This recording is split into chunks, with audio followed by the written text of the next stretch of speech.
Et c'est dans 3 petites minutes que l'on va retrouver Johan Kerpédron à Sens. Johan, dans Les gens d'ici, qui est allé à la rencontre d'un photographe actuellement à l'honneur dans la cité sénonnaise.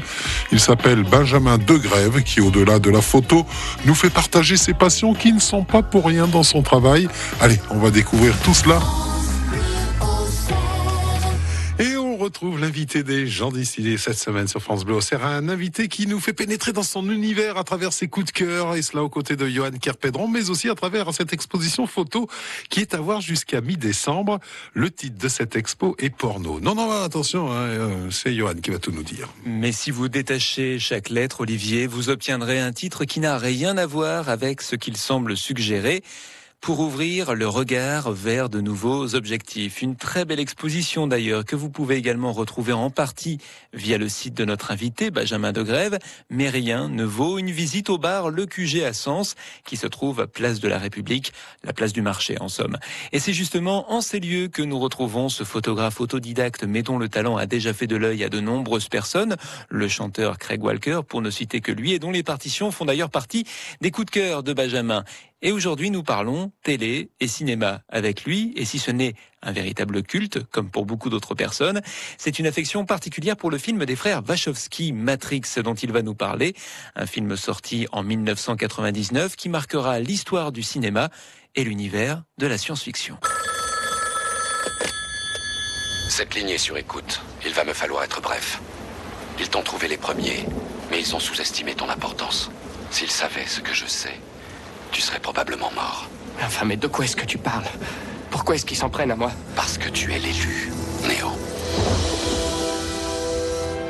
En fait, dans Matrix, ce qui me fascine, c'est cette idée qu'on puisse un jour devenir une pile, une simple bande d'énergie pour faire avancer la machine. Et je trouve que c'est un bon revers de médaille d'avoir exploité et de finir exploité. Et dans Matrix, on rejoint l'idée de se réveiller un matin et de s'apercevoir que tout est faux. Un peu comme dans ce film Truman Show, où le personnage principal vit dans un monde qui est absolument aseptisé, parfait, un peu comme le nôtre. Je rigole. Et en fait, un matin, il se réveille et il s'aperçoit déjà que l'amour, ça existe. Ça m'a frappé. Et surtout que en fait, le monde dans lequel il vivait était construit de toutes pièces, quoi. Ceci est notre structure, une sorte de programme de chargement. On peut y afficher ce qu'on veut. Vêtements ou équipements, armes à feu, simulateurs d'entraînement. Tout ce qui nous est nécessaire. Tu veux dire qu'on est dans un programme informatique? Est-ce vraiment si invraisemblable? Alors, rien de tout ça n'est réel? Qu'est-ce que le réel? Quelle est ta définition du réel? Ce qui me fascine, c'est l'idée qu'il puisse y avoir 2 mondes parallèles, un qui commande et l'autre qui est commandé. Il y a une scène en particulier dans ce film qui vous reste en mémoire? Alors, je suis pas trop fan des scènes de bagarre. Je crois que c'est la scène où Morpheus dit simplement « Bienvenue dans le monde réel ». Dans le monde réel. Ça vous plaît, ces films, justement, autour desquels il y a une certaine polémique ou qui révèlent certaines choses cachées qu'on ne peut ou qu'on ne veut pas voir? Bien sûr, dès que vous me dites la vérité, je suis heureux. Je suis quelqu'un qui supporte pas trop le mensonge. Donc, la vérité, c'est pas quelque chose qu'il faut dire, mais qu'il faut être. Donc, si on est vrai, en général, on n'attire que le vrai. Et on a des certitudes et on les casse, on les brise en morceaux et on recrée d'autres certitudes qu'on recassera et qu'on rebrisera en morceaux. Parce que si dans sa vie, on est avec une certitude et qu'on meurt avec, je suis pas sûr qu'on ait évolué.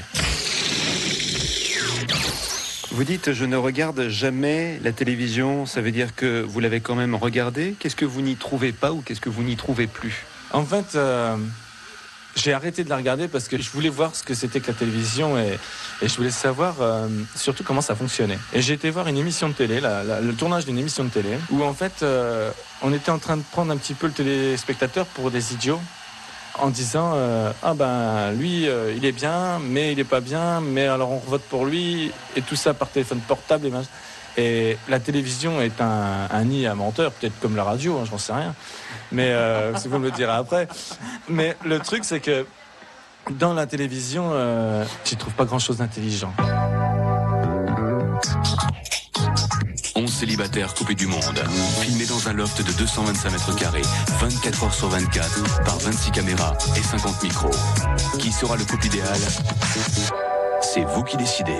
Aujourd'hui, je crois que la télévision, elle est pas faite pour faire apprendre aux gens, je crois qu'elle est faite pour leur faire passer le temps. Et le temps, on en a déjà pas beaucoup. Toutes ces émissions de télé où on fait rêver les gens, mais qu'au final, ils accéderont jamais à la fortune, ils accéderont jamais à tout ça. On fait que les frustrer. C'est une forme de pornographie. Oh, c'est pas qu'une forme, c'est de la pornographie. Bon bah allez, on éteint la télé pour aujourd'hui avant de rallumer la radio pour peu qu'elle soit éteinte. Et dès demain pour la dernière partie de l'entretien avec Benjamin Degrève depuis le QG à Sens qui abrite donc son exposition qui s'intitule Porno, P-O-R-N-O, à voir jusqu'au 11 décembre.